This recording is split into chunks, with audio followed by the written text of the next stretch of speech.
देखिए, सबसे पहले तो लापता, भाग गए, भगोड़े हैं, इस प्रकार की भाषा भारत की सार्वजनिक जीवन में और संसदीय जीवन में अभी अभी सुनाई पड़ती है। जब से संसद सत्र शुरू हुआ तब से लगातार मैं संसद में आता हूं, मेरी चैम्बर में बैठा हूं।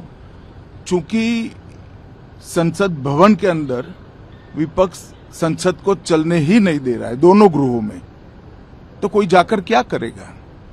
जहां तक चर्चा का सवाल है, सरकार की ओर से किरण रिजिजू जी ने, जो हमारे पार्लियामेंट्री अफेयर्स मिनिस्टर है, उन्होंने बहुत स्पष्ट कर दिया है कि जो नीट आंदोलन के छात्र प्रदर्शन पर सभी प्रकार की चर्चा करने के लिए सरकार तैयार है और चर्चा के लिए समय सुनिश्चित किया जाए और विपक्ष तैयार हो जाए।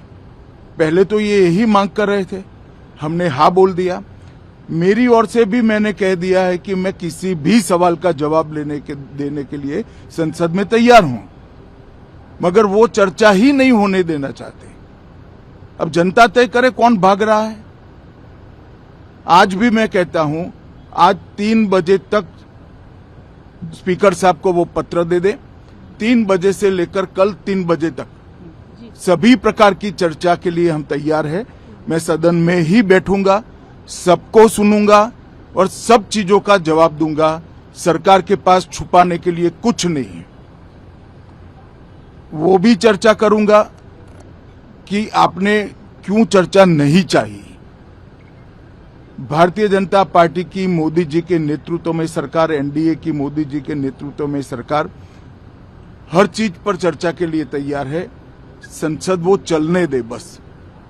आज मैं चैनलों के माध्यम से इन विपक्ष को कहना चाहता हूं कि आप एक पत्र 2 बजे तक लिख कर दे दीजिए स्पीकर साहब को। 3 बजे से चर्चा चालू कर देंगे और कल 3 बजे मैं जवाब दे दूंगा सारी चीजों का। संसद में चर्चा करने के नियम बने हैं, तरीके बने हैं। अब मुझे कोई कहता है कि आप एक स्टेटमेंट दे दो, इतने गंभीर मसले पर इस तरह से चर्चा नहीं हो सकती है। शायद आपके पद्धति में होगा, मगर संसदीय पद्धति ये नहीं है। संसद में एट लेंथ चर्चा होती है। आज 3 बजे से देर रात तक, जब तक वो बैठे, और कल दोपहर 3 बजे तक हम तो क्वेश्चन आवर भी सस्पेंड करने के लिए तैयार है, अगर स्पीकर साहब अनुमति देते हैं तो। कल 3 बजे तक मैं चर्चा के लिए तैयार हूं। मैं खुद बैठूंगा, हर चीज लिखूंगा और हर चीज का जवाब दूंगा, जिससे देश की जनता के सामने सारी चीजें स्पष्ट हो जाए, दूध का दूध और पानी का पानी हो जाए। अब विपक्ष ने तय करना है कि उनको चर्चा करनी है या हंगामा करना है।